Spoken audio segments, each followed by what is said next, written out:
Okay, so I have my podcast, and if you are here listening to this, this does not have anything to do with Passion Connected and is much more of a personal note to anybody who knows me, loves me, wants to know about my life. If you listen to the podcast and you're here for this and you just want to hear what's up in my life, and if you want to take something away from it and hopefully be encouraged, or if there's something I can connect with you on, then stick around. But I'm not talking about sex. I'm not talking about intimacy or marriage or anything like that today. This is a very personal video. This is me sharing what has been going on in my life for the past year and a half in a way that I haven't shared yet. With my podcast, with my business, with social media, I've shared little tidbits here and there, saying that things are struggling. And I have even shared on there that I have POTS, which is postural orthostatic tachycardia syndrome.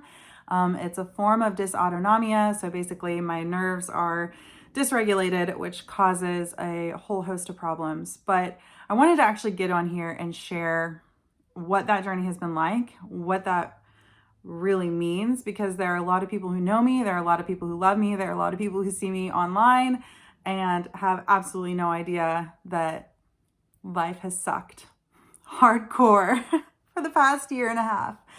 And I want to share that. I don't tend to be very vulnerable with these things unless you're really close to me. And that is something that has been good because I've been able to deal with my problems one-on-one, and in my own life, I've been able to just sit down and do a lot of processing and figuring things out. But I also know that community is huge, and I don't use community like I should, and I don't ask for help like I should. And so I guess this video is a little bit twofold. It's one, me sharing myself just to be able to share it and get it out there, and for the people that I love to see it and hear me and know me. But then also for anyone who's listening who thinks that they might have POTS or thinks that they have things going on that they don't know how to handle, they don't know how to share, that you might just find a friend in me, find somebody who gets you, find somebody who understands. So this video, okay, how do we start?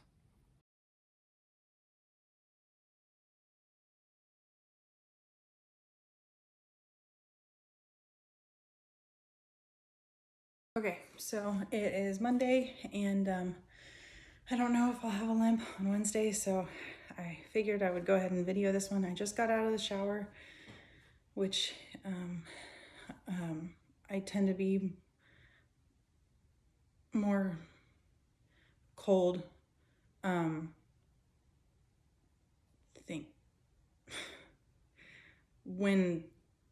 Limp. When my limp gets worse, I tend to be more, I've noticed a pattern of it's more cold.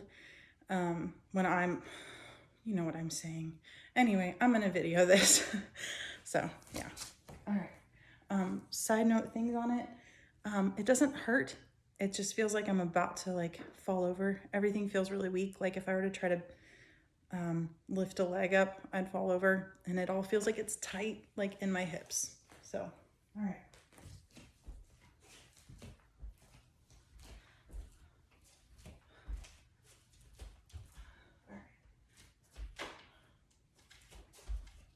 Okay. So both of my legs are still, like, my knees worked fine. Like, they're fine. They're just weak. And it's my back, or my like lower back is like the most weak. Like I feel like I'm like wobbly back and forth.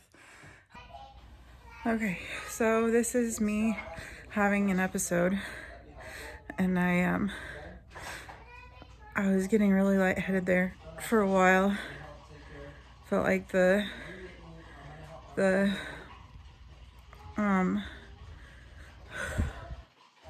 air was hard to breathe, and I was lightheaded, and I have a little bit of ringing in my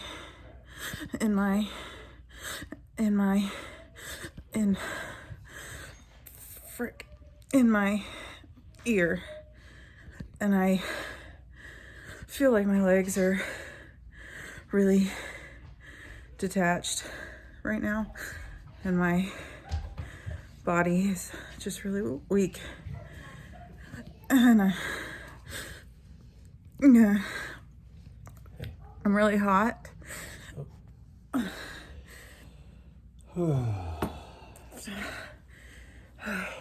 It's rough. I mean, hold you. Just wanted to video it for Yeah. a second so that.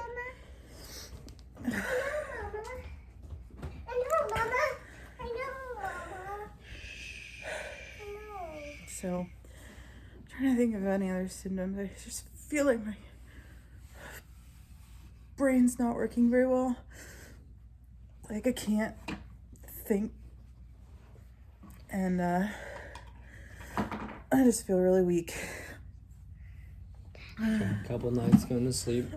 It was 3 in a row after 11 p.m., which has already been a threshold we knew about. Hold on. Why is it so hot? I started having what I thought were panic attacks. I would start just violently shaking, hyperventilating, getting close to passing out, having a lot of just, these awful like attacks. I just call them attacks. Like I would be shaking so hard and like you couldn't get me to stop shaking for whatever it was. 15 minutes, 30 minutes, an hour. The only time I had that happen before was when I was pregnant with Kata. And there were a lot of things that went wrong with my pregnancies. Bella's birthing process was incredibly traumatic. It was a near-death experience that rocked me and stole a lot of things from my body. First of all, tons of blood loss and hemorrhaging and everything else. And then a lot of my health, it just like spiraled down from there. Then you add Kata in and 2 miscarriages, and Kata's pregnancy was awful. I didn't get up off the floor the majority of the pregnancy. Like all I did was play with Bella on the floor and try to survive. And it was hard to eat. It was just awful. I should have asked for more help than I did because nobody knew how bad it was. Caleb honestly didn't even know how bad it was. Like I would share a lot of things with him, but then I would just get embarrassed and nervous and feel like everyone else is able to handle pregnancy, but I'm not. And we had Kata come early. I gave birth to her early after being induced, and find out that the placenta was basically done, and my body was done. And I had one of those like attacks or whatever when she was when I was like 6 months pregnant, and sent me to the hospital. It was really, really awful. And after my doctor looked at the placenta and just like checked my vitals and like the vitamins in my body and my heart rate and my blood pressure and everything, she was like, you probably would not make it through another pregnancy. You need to not have any more kids. And that was really hard. And I knew it. I knew my body wasn't able to handle it. But to see that, my placenta was done. It had run out. It was calcifying. Like it had nothing left to give Kata, and my body was just done. And like the moment I had her and she was out, like my eyesight came so much clearer. I stopped having, well, for the most part, I stopped having like really bad headaches. My body didn't shake as much. Whole host of things like just cleared up. And I was like, oh my, it's one of those things where like, if you're a person who struggles with anything physical and that goes away, sometimes you're just shocked. Like you're so shocked that you were in as much pain as you were in because you don't remember, like it just becomes your normal. And when it's taken away, it's like, I don't know. I didn't realize how much pain I was in. I didn't realize how much energy I didn't have. It was crazy. So have her, and like she's about 2 months old when I have my first horrible migraine. I've had funny auras pop up, and just like had no idea what was going on. Oh yeah, during Bella's pregnancy, I remember seeing like sparklies, and I was like, something is this angels? Like, I don't know. Like, why am I seeing sparkles in the air? Apparently that's a blood pressure issue. Like headed towards preeclampsia issue.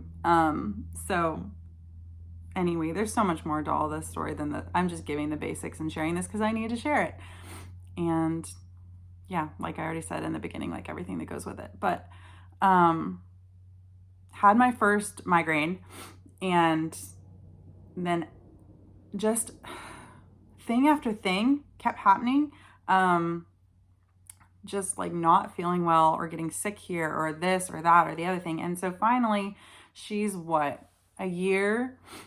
She's a year old, and or just a little over, and started having, like I said, what I thought were these panic attacks. And life was definitely at the lowest that I have ever been. I thought that I definitely had depression. Like, I had no idea though. Like, I didn't realize like what was truly going on. But I would have these attacks like it started off like every week, and then after a while it became like every other day, and then it was becoming like close to every day. And I was so lethargic. I was so sick feeling. I was so exhausted. I would get up out of bed and I would try to walk across the room, and my eyes would just go black and I'd be close to passing out. So it was either get to the floor really fast or pass out. Like, I have two options. And so I stayed in bed like a lot. I didn't really interact with my kids very well. I didn't make food like I used to, which like compounded the issue, because then I wasn't eating very well, wasn't drinking, wasn't sleeping because I was in like random pains here and there, didn't really understand what was going on, like constantly shaky, constantly dizzy. When I would lay down, I'd have really bad vertigo. I would feel like the room was spinning and spinning and spinning. And this entire time I kept trying to live like I was still okay.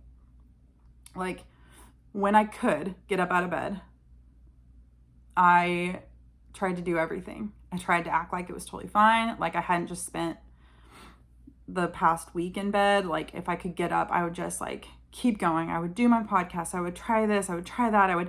I would try to do motherhood as best as I could. And I'm the type of person, like, so my personality type is Enneagram 8, which is like, so like the highest energy level, like the person who does everything and then some, very much like a type 3. They relate on a lot of things. But it's just like constant. Like, I'm the kind of person who has way too many hobbies and I was trying to keep up with them while I was sick. And during this time, I honestly, like the few friends I talked to, I just questioned, like, am I going crazy? Like, what is wrong with me? Like, what is wrong with me? Why is this happening? What is going on? And there were a few other things in my life that were really hard.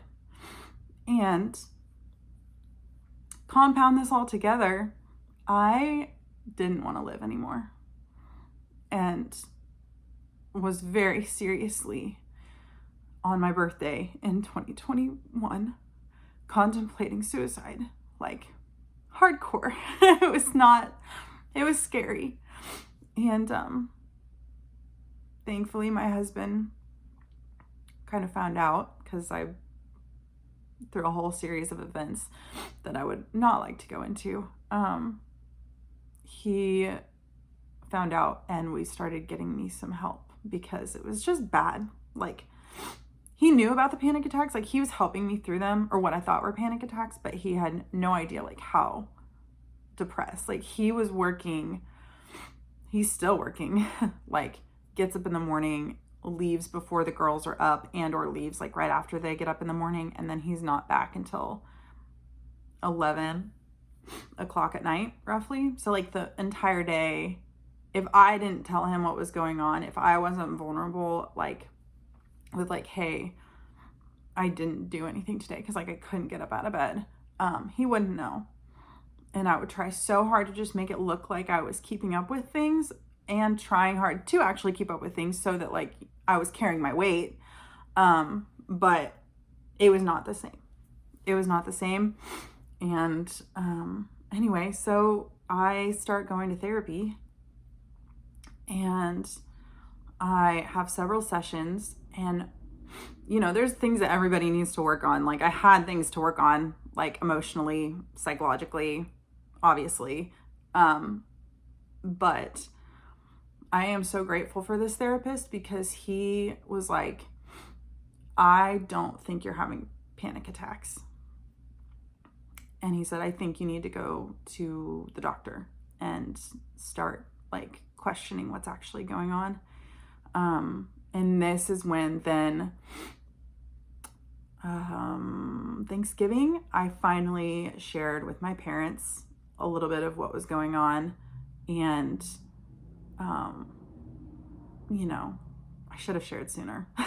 Like, obviously, I should have shared sooner with more people in my life, multiple people. But I shared with them, and they agreed. They were like, Amanda, you are not, like, if you are dealing with depression, like, you're dealing with that, but you're not crazy. Like, this is physical. Things are actually happening to your body. Things are actually going on. And they pushed me also to go start talking to a doctor. And so I did. And my doctor believed me. God bless her. Because I didn't even believe myself. Like, I just thought, it's just panic attacks. Like, I'm just shaking. Like, I'm just, whatever. And we started running tests. They couldn't find anything. And y'all, it is the hardest thing. If you know somebody who is sick and is going through tests and going to doctors time and time and time and time again, for the love of God, give them so much love and like so much affirmation. It is so hard to push through a negative test. When you know something is going on and a doctor's test can't show it, it just like is the worst feeling in the world, because it just makes you again question, like, am I making this up? Is this really happening? Are these pains, like, what is going on? And so I kind of paused it because I was like, I can't keep doing this. Like, I can't. I went and got like some personal tests from like a naturopath, and he tested like my cortisol levels and stress hormones and just all of that sort of stuff. And it was all very, very high, and I needed to, address that and deal with that. And, but like everything else, I was low on iron, which makes sense. And, there was some other things that might have been contributing to some stuff that was going on, but nothing that really made sense for like really truly what is happening. And so I kind of set it aside, and I kind of was like, I can't keep doing this. I can't have another needle poke me right now. I can't have somebody else tell me that they don't know what's wrong. And so I kept pushing it off. And then one night in February then of 2022, I had a drink with Caleb just at home. I made us some margaritas. I had one drink, and I started feeling really bad, and I went to bed, and I had been waking up in the middle of the night, like with my heart racing really, really fast, and I just thought anxiety or panic or whatever. But this time I had my Apple Watch on, which I bought specifically because of all of this stuff going on. I was trying to keep track of my heart and things. I woke up, and it was me just laying in bed. I woke up with it at 155 beats per minute. And then right after that, like 5 minutes later, I went up, I went to the bathroom, I lay back down, and I have the sharpest pain in my heart that I have ever experienced. And I was like, I'm having a heart attack. It's genuine. Like, I'm having a heart attack. I have to go to the doctor. So I wake Caleb up, and I'm freaking out because at this point I've had tests done. Like, I have had like cardiologist stuff done. Like, I had so many things done and there was nothing there. So like, but I couldn't fake this. I couldn't fake 155 beats per minute waking up at like 2 a.m. So we load up the girls, and Kylo takes me to the hospital here in Siloam. And by the time I get to the hospital, I'm just like, I'm in so much pain and freaking out, honestly, because I was like, what the heck's wrong? So they take me in, they lay me down, they start, drawing blood and hooking me up to these monitors and everything like that. And my heart starts calming down a little bit. The pain is still there. And I'm shaking violently, like seizure style shaking. But my heart starts to calm down, and they stand me up for just a second. I can't remember why. It was whatever. I think it was like, I had to like walk to the bathroom and get a urine sample or something. They stand me up and they lay me back down, and my heart went from 100 beats per minute, or roughly around there, to just from standing up and laying back down, it was at 188, I think. It was in the 180s. And it stayed there. It stuck there for a while. And the doctor came in and he was like, what happened? Like, what, he's thinking like, I just ran a marathon, or like, did something happen? Did like I get poked with a needle to make it spike or something? Like, what's going on? But it stuck there. And they were like, no, she just like stood up for a second and laid back down. So thank God, finally, there was like at least a piece of paper to show something's actually genuinely happening in my body. I'm not crazy. We just don't know why. And they run every test in the book other than an MRI, like CT scan of my whole body, like everything. And there is literally nothing on it.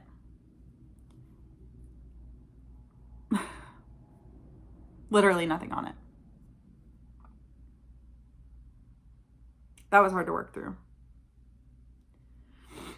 And it just sucked because the doctor was like, excuse me as I sniffle, the doctor was like, something's wrong with you. I have no idea what. I'm like, great. You and everybody else. Like, this is awful. This sucks. So sends me away. Like, once my heart calms down, they gave me like several bags of like IVs and things like that. But he was like, just come back if it happens again. I'm like, okay, well, what are you going to do? Because like, I don't know. Yeah. So find out later in the story when I figure out I have POTS. Alcohol and POTS don't mix. And I have not been able to have a drink. Like, since we figured that out, I haven't been able to have a drink since, because even like a sip, just like, whew, like my body just reacts so badly into shakes, into heart problems, into blood pressure issues, into headaches, into everything. So I can't touch it, which kind of sucks. I kind of miss it, like being able to just have a drink. But if it keeps me from being in the hospital, I'm okay. So yeah, fast forward like several months, and they're all all the doctors are like, it's heart related, it's heart related, it's heart related, because like all the pain and all the problems were in my heart. They do Holter monitors, overnight Holter monitors. I do like a stress test where you have to like run on a treadmill and try to like see what triggers it. And nothing. And then finally, it was like the beginning of summer, and they did a tilt table test, which basically just you lay down for a while and then they tilt you up and they test your, like, does the blood go to where it needs to go at the right time? Like, what is happening? And that one finally came back positive and diagnosed me with POTS, which is actually a neurological issue. And I don't even want to get into the medical system and its mess that much, but I am going to touch on the fact that I should have immediately been sent to neurology. Like, I should have. And nobody even recommended that to me. They were like, just see your cardiologist. Well, I see him like a few months later, and he's like, yeah, I can't, like, here's some meds to help with the blood pressure so that we can force the blood up to take care of everything, but like, I can't help with everything else. I literally gave him a list of symptoms, like, my ear has been ringing. I still have headaches and migraines. I have POTS creates gut issues, which are not fun. I have like stabbing pains down there, stabbing pain in my heart, like so many other things. The shakes, I'm like, can we get this figured out? And he's like, you just need to eat more salt and drink more water, and here's a med. But like all the rest of it, he was like, I can't help you. Why can't he help me? Because it's a neurological issue. POTS is nerve related, like something in my vagus nerve, which runs down your spine and back up through to the top of your throat, and connects to every organ in your body, is the regulator for it all. That's where POTS is. That's where the problem is. It's a nerve issue, and nobody sent me to a neurologist. Go figure. I didn't know. I mean, I'm stupid in this whole thing because I'm doing tons and tons of research trying to figure out what the heck is going on. And yeah, so anyway, we're here 2023, and I'll have my first neurological appointment next month. So that's like way too long for this to have been going on. But getting that diagnosis was like so freeing. Cried hard at that because I needed that so bad. I needed somebody to tell me. Like, everyone agreed there was something going on. They just couldn't tell me what the heck it was. Everyone agreed that life was awful and it sucks. And it's like, POTS is so incredibly debilitating. I mean, I wish I could video I don't wish, actually. Like, part of me does. Like, I could video my whole day to show you guys what I have to go through, and I'll explain a little bit of it, but it sucks, and I don't give myself enough credit. And people who are healthy do not, because I've been there, do not give people who struggle with like debilitating diseases and things enough credit, because this is just freaking awful. So anyway, fast forward to this fall, more stuff starts popping up. I start having a limp that is like really, really weird. I don't know how to explain it. My hips are weak and stuck and just confusing. It's made me fall a couple of times. Add that on top of being dizzy and having vertigo, and you make for a really just like uncoordinated, clumsy grandma. Like, I'm hilarious. I really need a walker. Yeah, so, man, this video is 25 minutes and we're still going. But that's because and this is even like, this is a short, obviously shortened version because it's not even sharing everything. But I start having like numb patches on the back of my legs, my hands and feet. I wake up to them stinging and tingling. So what's the only other thing that I can think of that does this is MS, which was terrifying for me to think of but I'll explain that in a second. But it was just like terrifying because I know what that is, and I somewhat watched a family member go through it. I have an aunt who has MS, and what their family has gone through and what it does, it's rough and awful, and just, I don't know. So I go and get an MRI and get it tested, and I don't have MS, and I don't have a tumor, and there's nothing going on in my brain. So it's definitely still somewhere within the vagus nerve, but I'm still having more symptoms than what POTS is associated with. And so talking to every doctor here in Northwest Arkansas that I have, from cardiologist to my regular doctor to, I'm going to neurology now, and we'll see what they have to say. But pretty much everyone is like, you are beyond my help. And so I plan to go to Mayo Clinic and start with their, see if I can get on the POTS clinical trials that they have going. And then also just have a panel of doctors look at all of the stuff and see if we can figure out what the heck is going on. Because I would like to walk straight for at least the next few years. Yeah.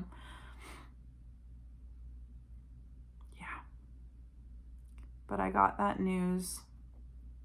What's today? Today's the 19th of January. I got the MRI news the 16th, and I was not like happy. I mean, I was happy to not have MS and happy to not have cancer and happy to not have anything like wrong in my brain. But that day was so hard because everyone else in my life was happy except for me. Because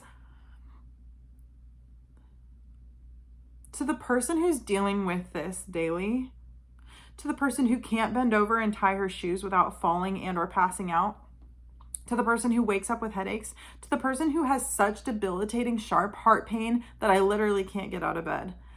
And I'm like scream crying, and my 4-year-old has to come over and like she can't I can't even help her. Like if there were anything I had to help with, no, like my 4-year-old is comforting me because I am in so much pain.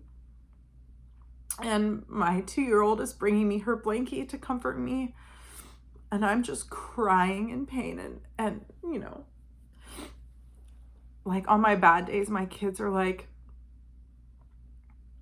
they'll tell each other like, oh yeah, don't ask mommy because she can't help you because she's sick. And they know, like they know when I have my bad days, like when I'm like walking across the room and I'm like panting and heaving because it was so hard, my body's just not responding, or when I wake up with headaches and they know that they can't talk or be loud or turn the lights on. Like freaking sucks. To the person who is in that,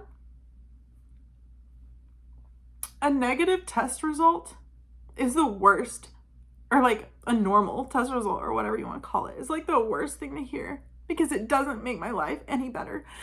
Like to the person who has cancer, like I'm sure that they would be like, you don't know what you're talking about. But I legit would have been A-okay at that point in time with somebody telling me I had cancer. Because, like, hallelujah, I have something to run with. Like, how long do I have to live?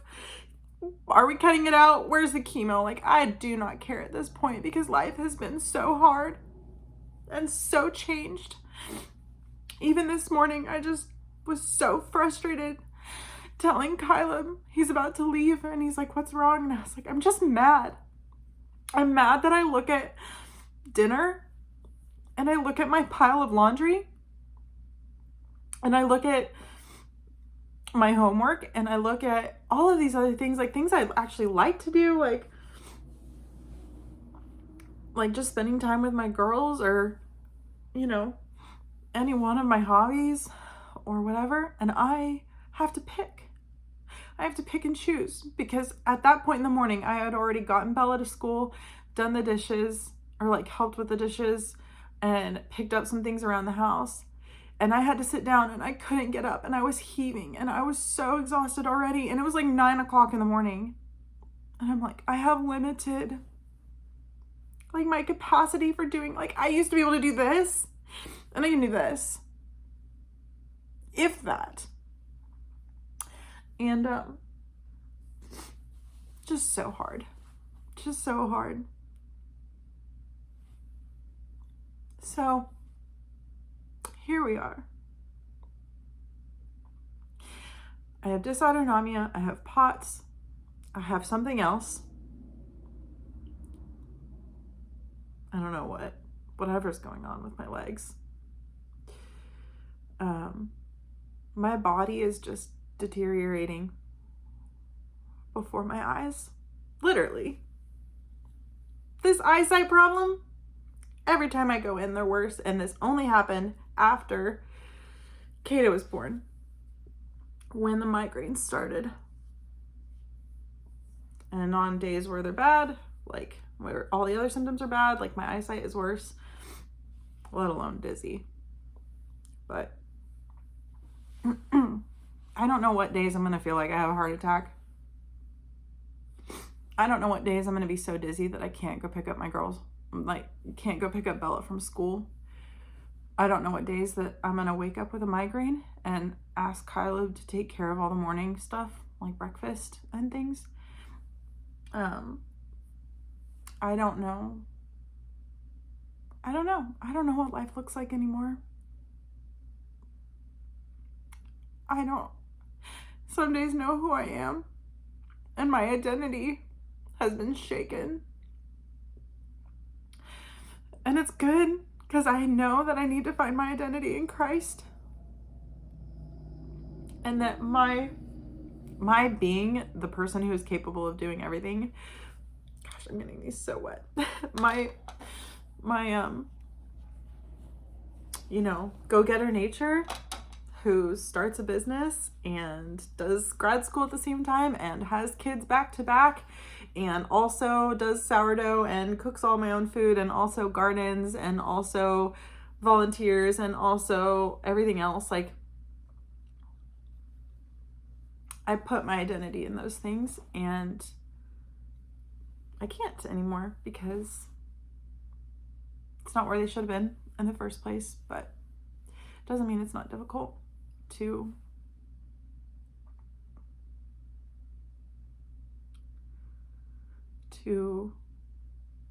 live in a body that doesn't feel like my own anymore. I feel like I'm fighting my body, trying to take care of it at the same time and feeling like it doesn't want to work for me. And yeah, I know I need to be gentle with it because it's working so hard. It's working so hard for me.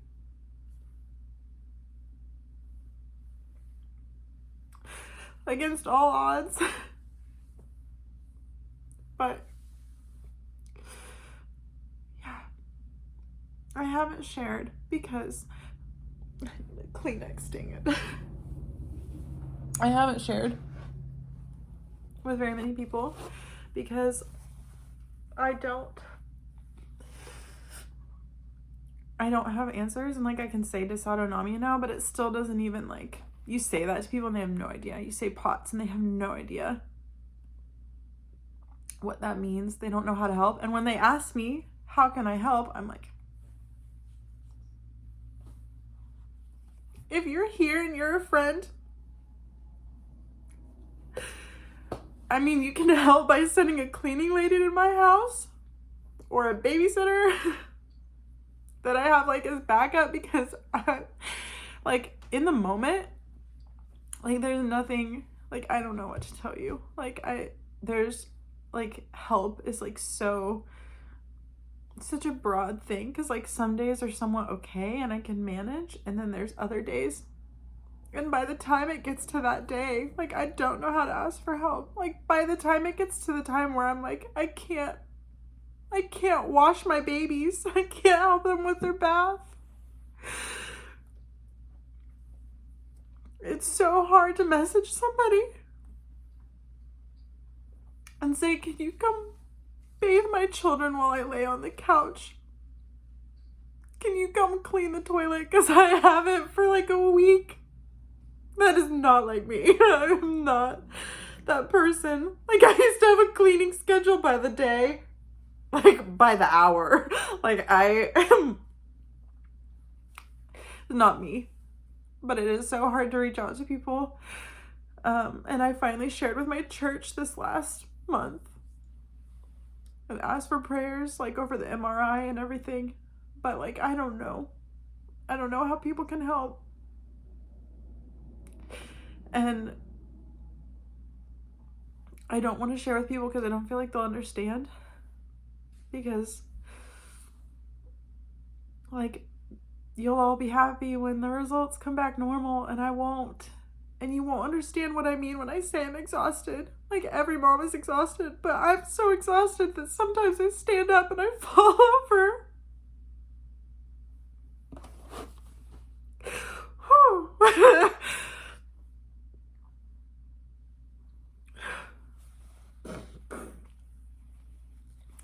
me. That is really gross. I know I've been so gross, like just yuck.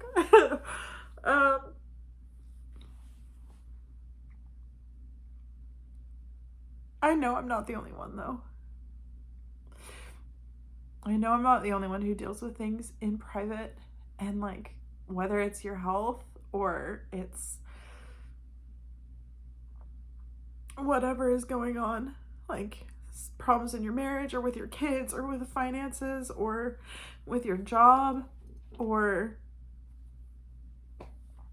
whatever, your faith. The only thing that, like, the main thing I have struggled with, and the only thing I can say to anyone who is struggling is it's okay if you're the weakest one there. It's okay. If you have always been strong, if you've always been the person who has showed up to everybody else's house and taken care of them, if you've always been the person who has dropped everything for everyone else, if you have always been strong or been athletic or always had a great marriage or always had whatever, like that is me. That has been me. Like I like my husband would leave the house and like come back and like every single piece of furniture was moved and 5 items were baked and the whole house was clean, and I also had done my homework and I had taught the kids whatever that day. Like that was me. Sorry, my battery's low. If you're the weak one at this point in time, that's okay. You don't always have to be the strong one, and this is why there are other people around. Let them know it's healthy for you, even if it doesn't feel like it. It's healthy for them. Yeah, I'm giving advice to myself because I'm just now learning this. But this entire video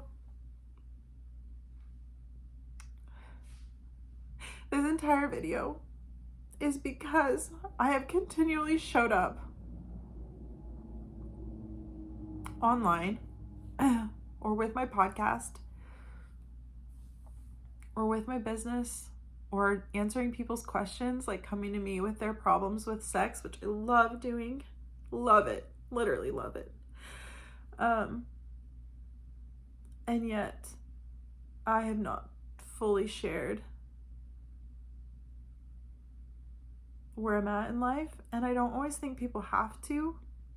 I don't always like the internet for that, because there's a certain part of your life that should be private, like it really should. But I've been acting like I'm one person. I've been acting like I'm healthy and things are going great. And in so many areas of my life, things are going great. My marriage is great. My kids are wonderful. Like, I love and I'm so excited. No, grad school's hard, but like, it's good. Like, I love it.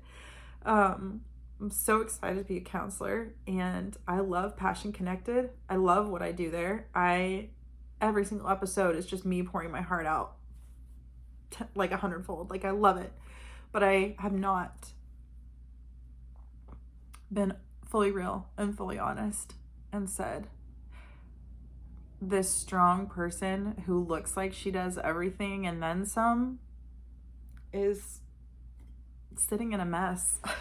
Like, here's that. Laundry everywhere. Like,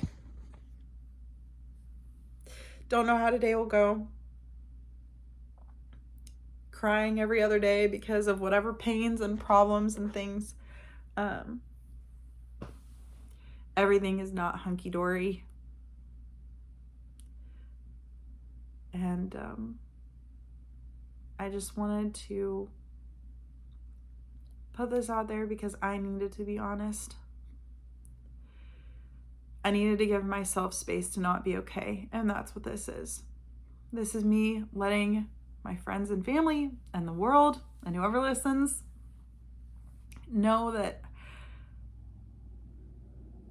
I have put too much pressure on myself to continue to be the person that I used to be, and it's not helping me. And life is harder than I've let on. Sweeter in so many ways, but harder than I've let on, and I need to give myself space to crumble just a little bit under the weight of how hard this has been. Thank you to everyone who has prayed and been involved, who has known what is going on. Thank you for just being there in the background. To the people who love me and I haven't shared this with, know that it has nothing to do with my love for you or my trust of you. It has had everything to do with how hard this has been for me. And I'm glad to let you in now if you're listening. And to everyone else who just knows me from the podcast or is listening to this online, I hope that there's something there that you got to take away. If you know my personality at all, don't leave this without some actionable step in your life. Don't leave this page of the internet without saying, this is my takeaway, and this is how I'm going to better my life or better somebody else's life. Because otherwise, what's the point? So, thank you for listening, and yeah, God bless you.